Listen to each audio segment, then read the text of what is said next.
Hello friends, this is Pradeep Dhiman from DIIT institute आवास विकास रुद्रपुर। जैसे कि हमने अपनी लास्ट वीडियो में पढ़ा था simple and if else statement के बारे में, उसी टॉपिक को अब हम कंटिन्यू करते हैं। नेक्स्ट आ जाता है हमारा नेस्टेड इफ़ एल्स स्टेटमेंट। तो ये क्या होता है, इसके बारे में हम आपको बताने वाले हैं। इस टॉपिक को ध्यान से समझेंगे तो इससे आपका कंडीशनल स्टेटमेंट कंप्लीट हो जाएगा। यदि हम आगे अभी नेस्टेड इफ़ एल्स स्टेटमेंट और जो नेस्टेड इफ एल्स स्टेटमेंट के बाद लास्ट स्टेटमेंट हो जाएगी हमारी नेस्टेड इफ एल्स स्टेटमेंट। अब उसके बाद हम पढ़ने वाले हैं लूप्स के बारे में। तो अभी ये हमारी नेस्टेड इफ एल्स स्टेटमेंट है, उसको ध्यान से समझेंगे। चलिए बात कर लेते हैं नेस्टेड इफ एल्स स्टेटमेंट के बारे में। ये क्या होती है, कैसी होती है, यहाँ पे आपको स्क्रीन पर दिखाया जा रहा है नेस्टेड इफ एल्स स्टेटमेंट।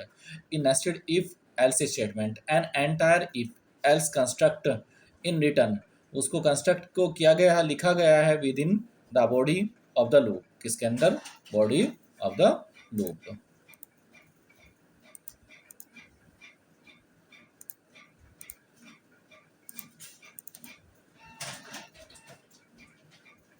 जो कि हमें यहाँ पे दिखाई दे रहा है body of the loop, A construct return with in the body of the loop if else statement और the body of an else statement. तो यहाँ पे कंडीशन लगाई गई है। इफ कंडीशन 1 ली हमने, इफ कंडीशन 2 ली, और इसके बाद कंडीशन 1 स्टेटमेंट 1 ब्लॉक ले लिया, एल्स स्टेटमेंट 2 ब्लॉक ले लिया, एल्स स्टेटमेंट 3 ब्लॉक ले लिया, स्टेटमेंट 4। इसको एक डायग्राम की हेल्प से हम समझते हैं। यहाँ पे एक डायग्राम दिखाया गया है, इसको आप ध्यान से समझेंगे। जो एक डायग्रामेटिकल रिप्रेजेंटेशन है, इसकी हेल्प से हम इसको समझेंगे। इसमें सबसे पहले हमने कंडीशन लगाते हैं। यदि हमारी कंडीशन यहाँ पे ट्रू हो जाती है तो हम आगे कंडीशन 2 में जाएंगे। यदि हमारी कंडीशन पहले ही फॉल्स हो जाती है तो फॉल्स कंडीशन से हम डायरेक्ट स्टेटमेंट 3 पर जाते हैं, और स्टेटमेंट 3 से होते हुए हम डायरेक्ट स्टेटमेंट 4 को पहुँच जाते हैं। तो एटलीस्ट अगर हमारी पहली कंडीशन फॉल्स भी होती है तो हमने क्या किया, स्टेटमेंट 3 और स्टेटमेंट 4 को रन कंपलसरी है। यदि पहली कंडीशन हमारी ट्रू हो जाती है तो कंडीशन ट्रू होने पर हमने क्या किया, तो कंडीशन 2 को चेक किया जाएगा। कंडीशन 2 हमारी यदि ट्रू होती है तो स्टेटमेंट 3, स्टेटमेंट जो हमारी 1 है वो ब्लॉक ऑफ स्टेटमेंट वो रन होगा, उसके बाद स्टेटमेंट 4 रन होगा। यदि ऐसा नहीं होता, यहाँ पर भी फॉल्स हो जाता है, तो स्टेटमेंट 2 एंड 4। तो दैट मीन्स इस डायग्रामेटिकल रिप्रेजेंटेशन से हमें समझ में आ रहा है कि स्टेटमेंट 4 कंपलसरी है रन होना, चाहे हमारी कंडीशन फर्स्ट, कंडीशन सेकंड या वट एवर जो भी कंडीशंस होंगी वो हमारी फॉल्स होती है। तो इससे अब हम एक प्रोग्राम बनाएंगे। प्रोग्राम का नाम क्या होगा? Write a program to calculate an air ticket fare. Write a program to calculate an air ticket fare after discount given the following condition. तो कुछ कंडीशन दी गई है यहाँ पर। एक बहुत अच्छा प्रोग्राम है जिसको समझेंगे, जिसमें 3 कंडीशन है। कौन कौन सी मैं आपको ये समझाता हूँ, थोड़ा सा ये बोल्ड करके ध्यान से समझेंगे।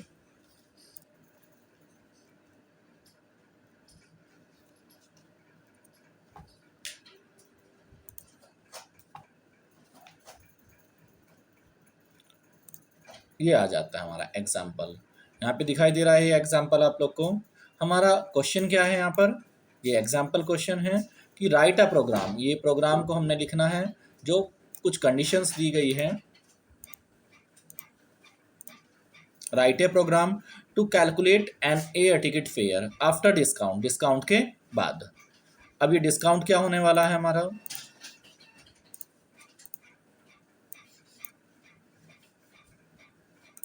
चलिए ध्यान देंगे कि डिस्काउंट क्या होने वाला है। Number 1, if passenger is below 14 year. यदि हमारा जो पैसेंजर है वो 14 ईयर से नीचे है, then there is 50% discount on fare. तो 50% का डिस्काउंट होना है फेयर पे। If passenger is above 50%, 50 year, then there is 20% discount on fair.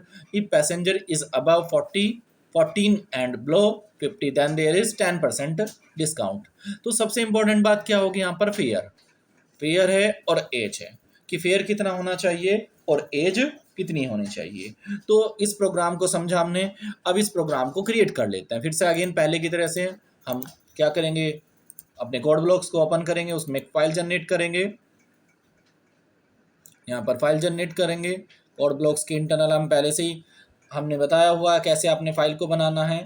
यहाँ पर एक फाइल जनरेट कर ले रहे हैं कोड ब्लॉक्स के अंदर जो इस प्रोग्राम को बनाना है। तो हमारे पास हमें पता है कि 3 कंडीशन दी गई है। If passenger is below 14 year then there is 50% discount. तो हमने यहाँ पर एक फाइल बना ली है, फिर से अगेन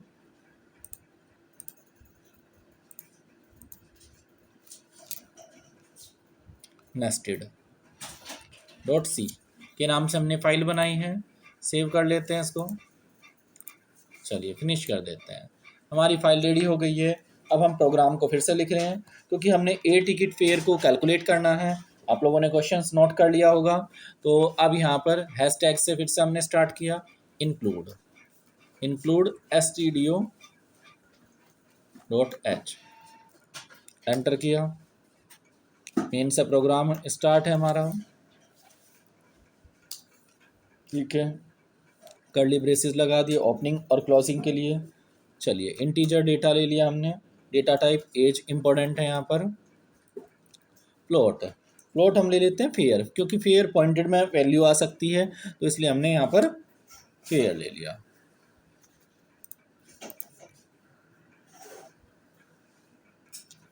यहाँ पे हमने फेयर लिख लिया है। तो इंटीजर एज हो गया, फ्लोट हो गया, फेयर हमारा, ठीक है। अब हम यहाँ पे क्या करने वाले हैं, प्रिंट एफ करवा देते हैं। प्रिंट एफ किसके द्वारा, यूजर के द्वारा। यूजर के द्वारा enter the age of passenger. हम यहाँ पर क्या ले लेते हैं, यूजर की एज ले लेते हैं। Enter the age of passenger, ये हमने यहाँ पर यूजर से क्या करा लिया, एज को एंटर करा लिया है। चलिए एंटर करवा लेते हैं स्कैन एफ की हेल्प से। स्कैन एफ में किया %d, अगेन %d हो गया हमारा।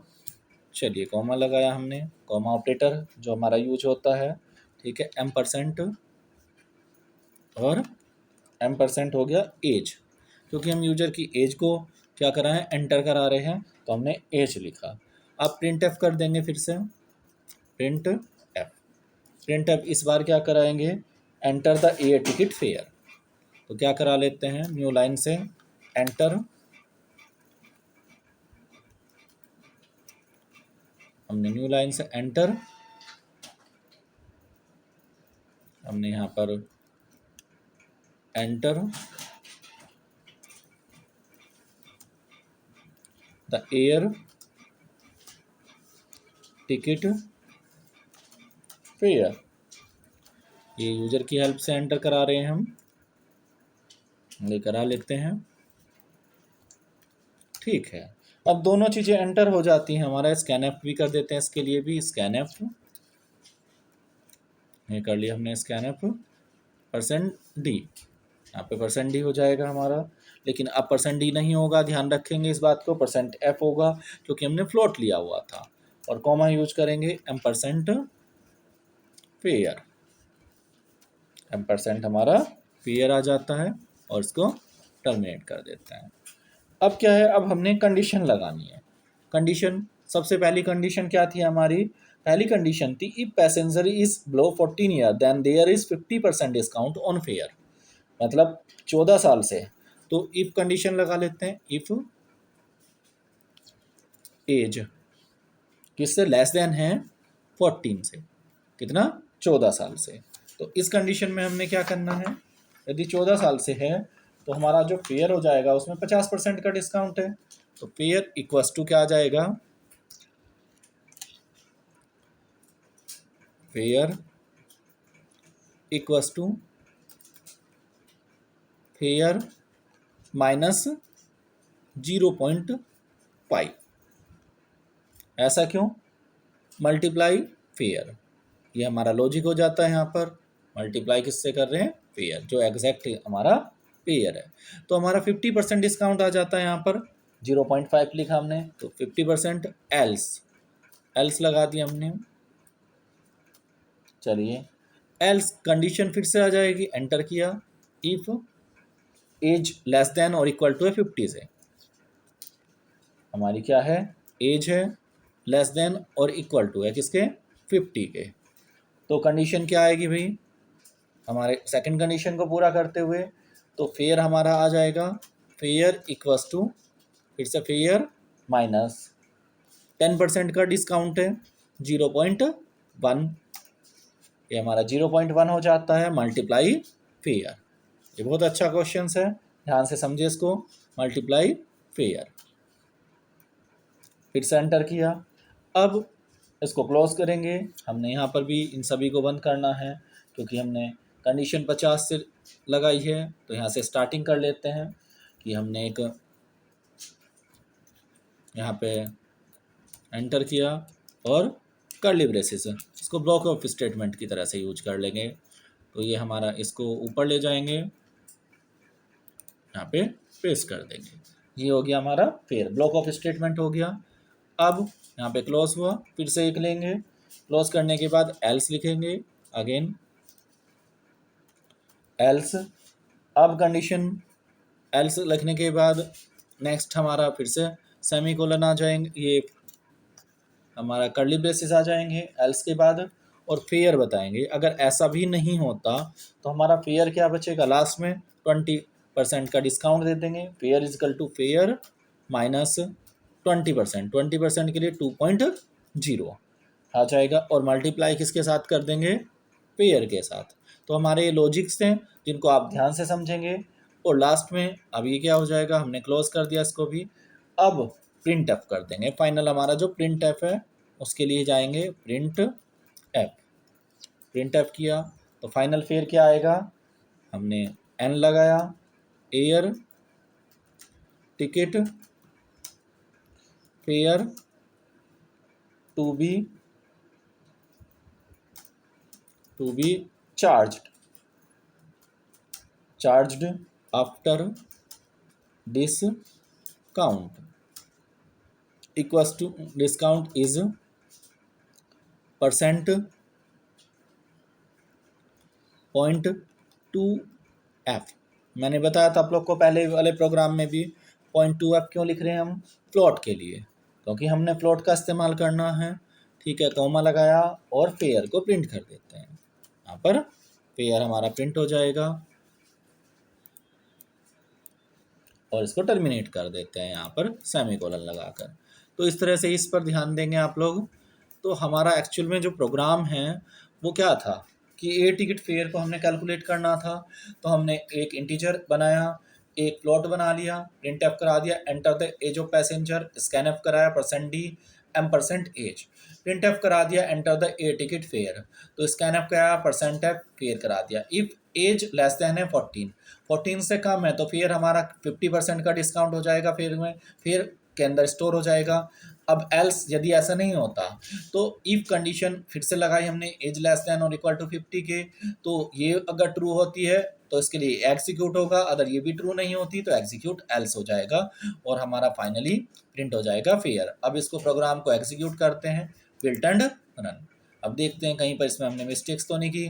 तो enter the age of passenger, तो हमने एज डाल दी, मान लीजिए 12 ईयर, तो यहाँ पे 12 ईयर डाल दी, एंटर करेंगे तो enter the a ticket fare, तो हमने फेयर भी डाल देते हैं, अब इसमें कितना 2000 डाल देते हैं, एंटर किया तो after air ticket fare to be charged after discount is 1000, that is correct.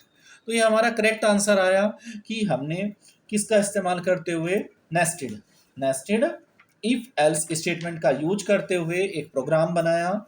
That is most important type of program, एक अच्छे लेवल का प्रोग्राम है जिसको बना सकते हैं आप, प्रैक्टिकल कर सकते हैं।